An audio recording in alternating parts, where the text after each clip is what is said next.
অভিযোগ সংশ্লিষ্ট জনাব রিজওয়ানা সিদ্দিকী ওরফে টিউলিপ রিজওয়ানা সিদ্দিক, পিতা শফিক সিদ্দিকী ওরফে শফিক আহমেদ সিদ্দিকী, মাতা রেহানা সিদ্দিক ওরফে শেখ রেহানা, জনাব শাহ মোহাম্মদ খুসরুজ্জামান সাবেক সহকারী আইন উপদেষ্টা রাজু এবং সর্দার মোশাররফ হোসেন সাবেক সহকারী আইন উপদেষ্টা 1 রাজধানী উন্নয়ন কর্তৃপক্ষগণ পরস্পর যোগসাজশে অপরাধমূলক ষড়যন্ত্র, অপরাধমূলক অসৎ আচরণ এবং অপরাধমূলক বিশ্বাস ভঙ্গের মাধ্যমে তাদের উপর অর্পিত ক্ষমতার অপব্যবহার করে বিনামূল্যে অবৈধ পারিতোষিক হিসাবে ইস্টার্ন হাউজিং লিমিটেডের নিকট থেকে অবৈধ সুবিধা নিয়ে রেজিস্ট্রি মূলে ফ্ল্যাট নং B/201, বাড়ি নং 5A ও 5B, রোড নাম্বার 71, গুলশান 2 এর দখল নিয়ে এবং পরে রেজিস্ট্রি মূলে খতিয়ান গ্রহণ করে অপরাধ করায় তাদের 3 জনের বিরুদ্ধে দণ্ডবিধির সংশ্লিষ্ট ধারায় এবং দুর্নীতি প্রতিরোধ আইন 1947-এর 5-2 ধারায় এই মামলা রুজুর সিদ্ধান্ত গৃহীত হয়েছে। অভিযোগ সংশ্লিষ্ট জনাব পঞ্চানন বিশ্বাস, প্রাক্তন হুইপ এবং প্রাক্তন সংসদ সদস্য খুলনা 1 সংসদ সদস্য হিসাবে দায়িত্ব পালনকালে অসাধু উপায়ে জ্ঞাত আয়ের উৎসের সাথে অসঙ্গতিপূর্ণ 1,06,00,000 টাকারও বেশি মূল্যের সম্পদ অর্জনপূর্বক মালিকানা এবং ভোগ দখলে রাখার অপরাধ অনুসন্ধানকালে প্রমাণিত হয় তার বিরুদ্ধে দুর্নীতি দমন কমিশন আইন 2004-এর সংশ্লিষ্ট ধারায় মামলা রুজুর সিদ্ধান্ত গৃহীত হয়েছে এবং ইতিমধ্যে মামলা রুজু হয়েছে। আপনাদেরকে অনেক ধন্যবাদ।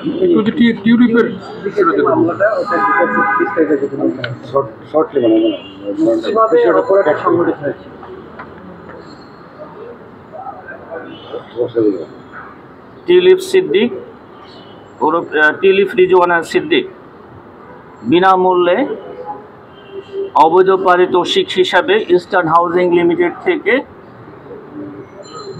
একটি প্লট গ্রহণ করেছেন, একটি ফ্ল্যাট গ্রহণ করেছেন। কি পারপাসে সেক্ষেত্রে বিনামূল্যে যেতে সেক্ষেত্রে ইস্টার্ন হাউজিং এর কোনো অপরাধ ছিল না, মানে একটা কি হবে সে নিজে কাউরে তো একটা কিছু করতেই পারে, মানে এটা অপরাধ কেন এখানে বিষয়টা আমরা আপনাদেরকে যদি আপনারা মনোযোগ দিয়ে শুনে থাকেন তাহলে আমরা এখানে বলেছি যে অভিযোগ সংশ্লিষ্ট রিজওয়ানা সিদ্দিকী ওরফে টিউলিপ রিজওয়ানা সিদ্দিক এবং রাজুকের আইন উপদেষ্টা 2 জন আইন উপদেষ্টা এখানে সম্পৃক্ত ছিলেন এই বিনামূল্যে গুলশানের একটি ফ্ল্যাট গ্রহণের ক্ষেত্রে। এখানে আরও 2 জন অভিযোগ সংশ্লিষ্ট ব্যক্তি ছিলেন, রাজুকের তৎকালীন আইন উপদেষ্টা ডক্টর মোহাম্মদ সেলিম, সাবেক স্বরাষ্ট্রমন্ত্রী জনাব মোহাম্মদ নাসিমের ভাই এবং ইস্টার্ন হাউজিং লিমিটেডের চেয়ারম্যান জনাব জহিরুল ইসলাম। ইতিমধ্যে এই 2 জন অভিযোগ সংশ্লিষ্ট ব্যক্তি মৃত্যুবরণ করায় তাদেরকে আলোচ্য মামলায় অন্তর্ভুক্ত করা হয়নি। আজকে তো একটা ওয়ারেন্ট ইস্যু হয়েছে, প্রত্যেক কর্মচারীর আরেকটা হয়েছে শেখ হাসিনা এবং তার ছেলে অজিবুরের জয়ের বিরুদ্ধে। তো তাকে আসলে মানে প্রসেসটা কতদূর আগাচ্ছেন কিংবা কতদূর ওয়ারেন্ট ইস্যু হয়ে থাকবে নাকি তাদেরকে আসলে আনার কিংবা আইনের হাতে সুপর্দ করার ব্যাপারে আপনারা ভূমিকা নেবেন, কতদূর এগিয়েছে এইসব ভূমিকাটা, মানে কতদূর আগাচ্ছে কিংবা কী প্রক্রিয়া এগোচ্ছে? রাজুকের প্লট বরাদ্দের এটা পূর্বাচলে, আপনি যেটা কথা বলছেন পূর্বাচলেরটা, রাজুক পূর্বাচলের প্লট বরাদ্দে অনিয়ম দুর্নীতির অপরাধে ইতিমধ্যে বিজ্ঞ আদালতে দাখিলকৃত চার্জশিটের আজকে শুনানির জন্য নির্ধারিত তারিখ ছিল। যে 2টি মামলায় আজকে শুনানি গ্রহণ করা হয়েছে অভিযোগপত্র গ্রহণের জন্য, সেই 2টি মামলাতেই সম্পৃক্ত ছিলেন সাবেক প্রধানমন্ত্রী শেখ হাসিনা এবং তার পুত্র সজীব ওয়াজিদ জয়। এবং যেহেতু তারা সহ অন্যান্য আসামিগণ বিচারিক আদালতে আত্মসমর্পণ করেন নাই, উপস্থিত হন নাই, সেই কারণে তাদের প্রতি গ্রেপ্তারি পরোয়ানা ইস্যু করা হয়েছে এবং পরবর্তী গ্রেপ্তারি পরোয়ানা তামিলের জন্য তামিল পূর্বক প্রতিবেদন দাখিলের জন্য 29শে এপ্রিল তারিখ ধার্য আছে এবং নির্ধারিত তারিখে যদি তারা ওই প্রতিবেদনের প্রেক্ষিতে তামিল প্রতিবেদনের প্রেক্ষিতে বিচারিক আদালত এ বিষয়ে পরবর্তী সিদ্ধান্ত গ্রহণ করবে এবং বিচারিক আদালতের সিদ্ধান্ত অনুযায়ী পরবর্তী আইনানুগ কার্যক্রম গ্রহণ করা হবে। আপনি কোনো চিঠিপত্র পাঠানো কিংবা ইন্টারন্যাশনালি কোনো সহযোগিতা চাওয়া এরকম কিছু করবেন? এই বিষয়টি বিজ্ঞ আদালতের বিচারাধীন এবং বিজ্ঞ আদালতই এই বিষয়ে সিদ্ধান্ত গ্রহণ করবেন এবং বিজ্ঞ আদালত যে সিদ্ধান্ত দিবেন সে অনুযায়ী এই বিষয়ে সিদ্ধান্ত নিতে হবে। এটা আসলে কি অভিযোগের প্রেক্ষিতে বা কি একটু যদি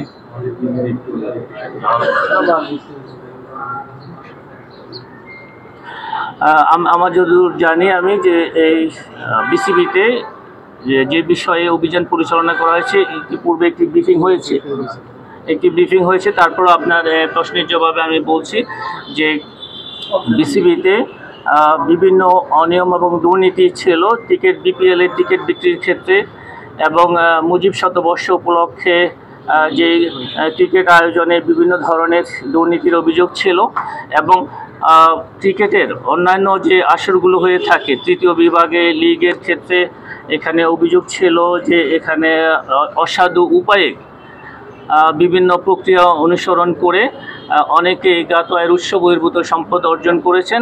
এই সংক্রান্ত যে অভিযোগ ছিল সেগুলির বিষয়ে প্রাথমিক তথ্যাদি সংগ্রহের জন্য আমাদের টিম সেখানে অভিযান পরিচালনা করেছেন এবং তারা এসে দুর্নীতি দমন কমিশনে তাদের অভিযানের ফলাফল সম্পর্কিত প্রতিবেদন দাখিল করবেন। সেই প্রতিবেদনের আলোকে পরবর্তী ব্যবস্থা গ্রহণ করা হবে। স্যার একটা বিষয় একটু ক্লিয়ার করবেন, সেটা হলো প্লট বরাদ্দ, রাজুকের প্লট বরাদ্দ পেয়েছে টিউলিপ সিদ্দিকী। এখানে যাদের উপদেষ্টাদেরকে আপনারা আসামি করেছেন এদের দায় কতটুকু প্রথমত, দ্বিতীয়ত হলো এই যে টিউলিপ সিদ্দিকীকে ইস্টার্ন হাউজিং বা রাজুক যে প্লটটা দিয়েছে এটা কেন দিল? এরা কি টিউলিপের কাছ থেকে কোনো অবৈধ সুবিধা নিয়েছে কিনা, এরকম কিছু আপনারা পেয়েছেন কিনা? এখানে মানে গুলশানের একটা মূল্যবান ফ্ল্যাট বিনামূল্যে যখন কাউকে ইস্টার্ন হাউজিং দিয়ে থাকেন অবশ্যই যে প্রক্রিয়া অনুসরণ করে এটা দেওয়ার কথা ছিল, এটি অ্যাকচুয়ালি রাজুকের লিজকৃত প্রপার্টি। এটা কাউকে 99 বছরের জন্য এটা লিজ দেওয়া ছিল, এটা তার আগে হস্তান্তরযোগ্য ছিল না। এখন রাজুকের বিধিমালা লঙ্ঘনপূর্বক আইন উপদেষ্টাগণ এবং ইস্টার্ন হাউজিংয়ে সেই সময় চেয়ারম্যান যিনি ছিলেন এবং অন্যান্য আইন উপদেষ্টা যারা ছিলেন তাদের সহযোগিতায়, এবং আপনি এখান থেকে নিশ্চয়ই বুঝতে পারছেন যে কেন তিনি বিনামূল্যে এই ফ্ল্যাটটি পেয়েছেন।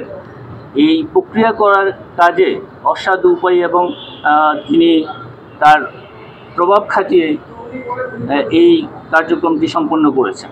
মাননীয় ডিজি, একটা প্রশ্ন, সাধারণ প্রশ্ন, আমরা অনেক কিছুই বুঝতে পারছি, আমাদের বুঝতে পারাতে তেমন কিছু যায় আসে না, বিষয়টা একটু ক্লিয়ার করেন। টিউলিপ সিদ্দিকী একজন বিদেশি নাগরিক, বিদেশের যুক্তরাষ্ট্রে উনি একজন এমপি, ঠিক আছে, কিন্তু উনি কীভাবে বাংলাদেশের রাজুকের উপরে প্রভাব বিস্তার করলেন বিষয়টি একটু খোলাসা করে বলেন, যদিও আমরা বুঝতে পারছি।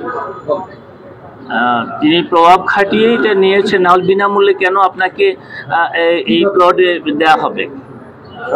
এবং এটা 99 বছরের জন্য যেই সম্পত্তি লিজকৃত ছিল, যেটা হস্তান্তরযোগ্য ছিল না, সেটা যখন হস্তান্তরযোগ্য হয়ে যায় তাহলে সেখানে অপরাধের ইনগ্রেডিয়েন্টসটা এখানে আছে। আমরা আপনাদেরকে পুরো এজাহারের কপি আপনাদেরকে সরবরাহ করব, সেখানে কিভাবে কি প্রক্রিয়ায় তিনি এই অভিযোগের সাথে সম্পৃক্ত হয়েছেন সেটার বিস্তারিত রয়েছেন, আপনারা সেখান থেকে সংগ্রহ করে নেবেন। অনেক ধন্যবাদ।